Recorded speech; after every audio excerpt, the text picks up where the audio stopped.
السلام عليكم ورحمة الله وبركاته. ازيكم يا جماعة؟ عاملين ايه؟ يا رب تكونوا بخير وفي أحسن حال. اتكلمنا في الفيديوهات اللي فاتت عن من أول ما بنصحى من النوم، صحينا من النوم، جهزنا أولادنا، وديناهم المدرسة، رجعوا من المدرسة واتغدينا الحمد لله وتمام على كده، وهيجي وقت المذاكرة. ازاي نحول وقت المذاكرة من مجرد وقت للتعليم لوقت بنربيهم فيه وهم حتى بيتعلموا وهم بيتعلموا. طب ده هيحصل ازاي؟ خلوا بالكم، اللي هيسمع بقى دلوقتي الفيديو دوت هيبدأ ينفذه مع اولاده الصغيرين هيتجنب مشاكل هتحصل بعد كده. وده اللي انا بقوله لكم دايما، ان اللي احنا بنعمله دلوقتي وبنزرعه فيهم وهم صغيرين هيجنبنا مشاكل لما يكبروا، واسئله ملهاش اي لازمه لما يكبروا ممكن ما تلاقيش انت اصلا ليها اجابات، بس احنا هنقول اجاباتها للي قابلهم المشكله دي. يعني في امهات دلوقتي بتعاني في المذاكره مع الاولاد ان هم اصلا تقنعهم ان هم يذاكروا، تمام؟ لكن احنا بقى من دلوقتي لما هنربيهم حتى وهم بيذاكروا هيكبروا ان شاء الله باذن الله المشاكل دي مش هتظهر معاهم. طيب هعمل لكم الفيديو الجاي ان شاء الله باذن الله بقول لكم المشكله بقى دي بالذات، لان هي فعلا بتواجه ناس دلوقتي ولازم يعرفوا هم هيعملوا فيها ايه. طيب جه وقت المذاكره، طبعا انا سهوا مني في الفيديوهات اللي فاتت، احنا الصبح الصلاه الصلاه الصلاه، ايا بقى كان عمر طفلك، احنا اتفقنا يعني الرسول عليه الصلاه والسلام علموا اولادكم الصلاه في 7 واضربوهم عليها في 10، تمام؟ فيبقى ابنك من قبل 7 كمان، يعني لو بدأتي بقى تعوديه تدربيه كده على الصلاة وإنه يصلي معاكي يبقى تمام. إحنا دلوقتي بنتكلم في مرحلة المدرسة، يبقى الصبح قبل ما يمشي يروح المدرسة لازم يكون مصلي الصبح، أول ما يجي وبعد ما بيغير هدومه وقبل ما نحط الغدا هيكون مصلي الظهر، خلصنا غدانا والعصر أذن وهنبدأ مذاكرة، يبقى قبل ما نفكر نذاكر يبقى هنصلي العصر، تمام؟ مش لا لما يخلص واجباته طب اخلص واجبي الاول، لازم هتعلميه وتربيه ان الصلاه دي الاساس، وان التوفيق بيكون من عند ربنا، مهما ذاكرت ومهما اجتهدت فالتوفيق من عند ربنا، فلازم الاول نأدي حق ربنا علينا، تمام؟ واهم حاجه الصلاه، وما ينفعش اصلا ناخرها عن ميعادها، ويا ريت لو عودتينه مجرد ما يسمع الاذان يصلي. وهقول لك حاجه، هو برده مش هيعمل كده الا اذا لقاكي انت وباباه بتعملوا كده، فلو انت وباباه ما بتعملوش كده فلازم تعملوا كده عشان اولادكم يعملوا كده، تمام؟ لانك صعب تأمريه بحاجه انت ما بتعمليهاش او ما بتنفذيهاش، مش هيهتم. فلو احنا ما بنعملش كده يبقى خلوا بالنا يا جماعه، احنا بنربي نفسنا واحنا بنربي اولادنا، فلو في حاجات وقعت مننا فاحنا هنعملها عشان خاطر اولادنا، تمام؟ يبقى احنا كده الحمد لله اتغدينا وصلينا العصر وهنبدا وقت المذاكره. طبعا في خروج لدروس ورجوع، ايا كان احنا بنتكلم دلوقتي بس عن وقت المذاكره، تمام؟ هنقول برضو احنا خارجين لو خرجنا نعمل ايه بره البيت هنعمل ايه. احنا دلوقتي في وقت المذاكره ايا كان وقته عندكم في البيت. طيب احنا بنذاكر، طب احنا بنذاكر ليه؟ نبدأ نزرع من أولادنا من وهم صغننين ونعرفهم شوية أحاديث كده ونعرفهم احنا بنذاكر ليه. أولا احنا بنذاكر لأن ربنا قال يرفع الله الذين آمنوا منكم والذين أوتوا العلم درجات. ربنا بيقول يا حبيبي أو يا حبيبتي إن اللي بيذاكر دوت ليه مكانة عند ربنا، ده ربنا بيرفعه عشان هو بيحصل العلم، سواء علم ديني بقى أو علم دنيوي، المهم العلم. فاحنا لازم نذاكر عشان ربنا يرفعنا درجات ونكون في مكانة كويسة عند ربنا. والرسول عليه الصلاة والسلام قال ايه كمان؟ الرسول عليه الصلاة والسلام قال اطلبوا العلم ولو في الصين. طب ليه الصين؟ وتبدأي تفهميه بالراحة، اصل الصين دي كان بعيد جدا على الخريطة، بكرة لما يكبر هيعرف، على فكرة انت بتقولي له بس وبعد كده هو هيفهم بعد كده.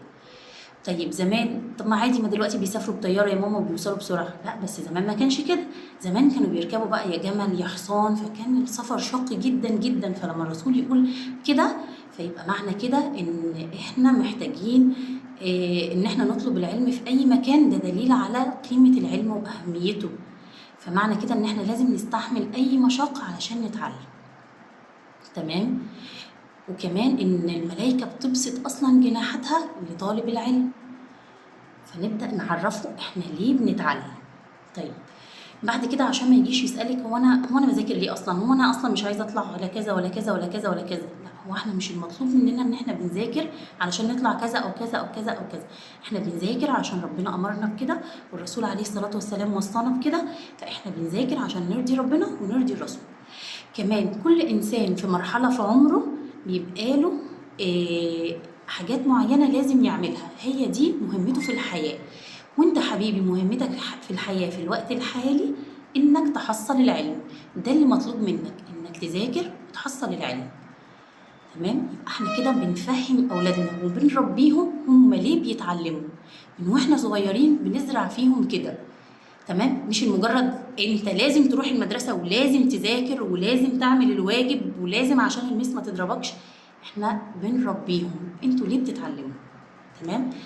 احنا بنبدا نفهمهم واحده واحده وبنتكلم معاهم كتير، والاطفال عايزه نفس طويل، مش هنيجي نزهق من اول مره. تتكلمي مع ابنك كتير علشان تعلميه وتربيه فعلا.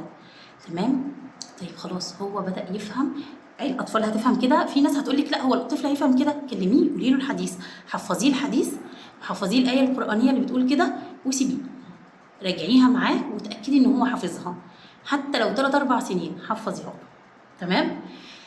بعد كده هو هيكبر حافظها، فهي هتبقى اصلا مغروزه جواه، يعني هي هتبقى يعني عقيده كده جواه، وهو ماما بتقول لي كده فانا خلاص احنا اتفقنا ان في سن صغير اصلا الطفل هو ده اللي ماما بتقول لي عليه والبابا بيقول لي عليه، هو ده مسلمات عندي مش هناقشك فيه. لما يبدا يناقشك بقى فتبدا انت تعرفي تردي عليه ازاي. يبقى انت مهمتك في الوقت الحالي تحصيل العلم. تمام؟ طيب عدى وهنذاكر يبقى لازم نستعين بالله. ما ينفعش نمسك الكتاب كده، غير حتى لو زي ما بنسمي علشان ناكل ونشرب هنسمي قبل ما نذاكر. فهنقول بسم الله، وهنقول ايه كمان ممكن تعلميه دعاء، رب اشرح لي صدري ويسر لي امري واحلل عقدة من لساني يفقهوا قولي. فتعلميه ان هو حتى وهو بيذاكر يستعين بالله. مفيش حد بيتعلم ان هو يتوكل على الله غير لما ربنا بيكرمه، اكيد. ولما يخلص المذاكره وبعد لما هنذاكر بتركيز يا حبيبي. ليه هنذاكر بتركيز؟ لان الرسول عليه الصلاه والسلام برضو قال لنا ايه؟ اذا عمل احدكم عملا فليتقن. ودام هنذاكر وعشان نسمع وصيه الرسول عليه الصلاه والسلام يبقى لازم نذاكر كويس، مش اي حاجه زي ما بيقولوا بقى دلوقتي بالدارج كده شقلب وقلب. لا، لازم نقعد نذاكر بتركيز عشان ربنا يرضى عننا، لان الرسول وصانا بكده ان احنا لما هنذاكر لازم نذاكر باجتهاد، نذاكر صح، نذاكر بما يرضي الله. فنخلص واجباتنا ونقول الحمد لله الذي هدانا لهذا وما كنا لنهتدي لولا ان هدانا الله. الحمد لله رب العالمين. يبقى كده انت حولتي وقت المذاكره مع ابنك مجرد وقت انت لازم تخلص الواجب عشان الميس ما تضربكش بكره، انا مش هديك مصروف ومش عارفه ايه. انت زرعتي جواه هو ليه اصلا بيذاكر، ليه اصلا بيروح المدرسه. بعد كده بقى ممكن نكلمه انت عايز تطلع ايه لما تكبر؟ طب عايز اطلع دكتور. عايز تطلع دكتور ليه؟ عايز اطلع دكتور عشان اعالج الناس واخفف عنهم المهم. نبدا بقى نقول كل جانب ايجابي في كل مهنه. اما بقى اللي هيقول لك عايز اطلع لاعب كوره، عايز اطلع بلوجر، فانت يعني ايه، هنحاول بقى ان شاء الله باذن الله نتكلم في الموضوع ده بعد كده باستفاضه.